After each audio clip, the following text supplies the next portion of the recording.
The story of Israel's nuclear program is one of secrecy, silence, and global complicity.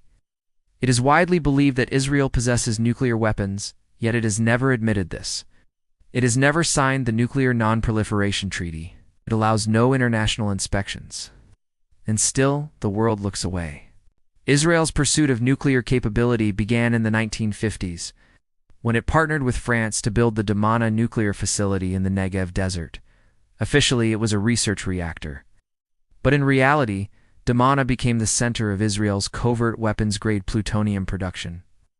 By the late 1960s, Israel was believed to have assembled its first nuclear bombs. This secret arsenal was never declared. Instead, Israel adopted a policy of nuclear ambiguity, refusing to confirm or deny its capabilities. This allowed it to avoid international scrutiny while maintaining nuclear deterrence. In 1969, the U.S. and Israel reportedly struck a quiet deal. Washington would tolerate Israel's undeclared program as long as Israel kept it hidden and didn't test a bomb publicly. Since then, Israel's nuclear policy has operated in the shadows. But the arsenal itself is no secret. Independent experts, including those at SIPRI and former U.S. officials, estimate that Israel possesses between 80 and 200 nuclear warheads. These weapons are believed to be deliverable by ballistic missiles, fighter jets, and possibly submarines, giving Israel what's known as a second strike capability. In 1986, an insider finally blew the whistle. Mordecai Vanunu, a former technician at the Dimona facility, leaked photographs and details of Israel's nuclear program to the British press. The images showed sophisticated warhead designs, missile systems, and a robust stockpile. Days after the leak, Vanunu was kidnapped by Mossad agents in Italy, brought back to Israel, and sentenced to 18 years in prison, most of it in solitary confinement. He remains under travel restrictions to this day. Despite global knowledge of Israel's weapons, no inspections have ever taken place at Dimona.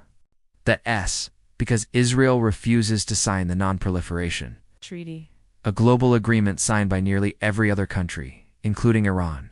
Ow. The treaty requires member states to allow inspections by the International Atomic Energy Agency.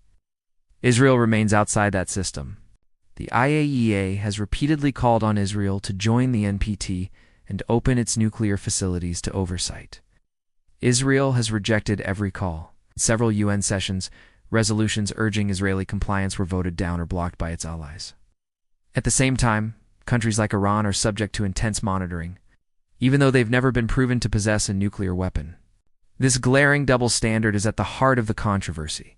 While Israel continues to deny the existence of its arsenal, the world continues to punish other nations for far less. Iran is sanctioned and isolated for enriching uranium. Iraq was invaded on false claims of nuclear weapons, yet Israel, widely believed to have built and deployed nuclear warheads, faces no consequences. The existence of an undeclared nuclear arsenal in the hands of a state with an extensive record of regional military strikes poses a serious threat. Unlike declared nuclear powers bound by treaties, Israel operates without any legal restraint or transparency. In a region already filled with tension, such opacity increases the risk of miscalculation and escalation. Neighboring countries have long viewed Israel's arsenal as a provocation and as a justification to pursue their own deterrent. This lack of accountability has also fueled arms races and undermined the credibility of non-proliferation efforts. If one state is allowed to ignore the rules without punishment, why should others obey them? In 2023, both the International Court of Justice and the International Criminal Court began reviewing cases related to Israel's actions in Gaza and the occupied territories. In 2024, the ICC formally named Prime Minister Netanyahu a war crime suspect, citing the use of force against civilians. Still, Israel's nuclear program remained untouched, shielded by silence, protected by politics.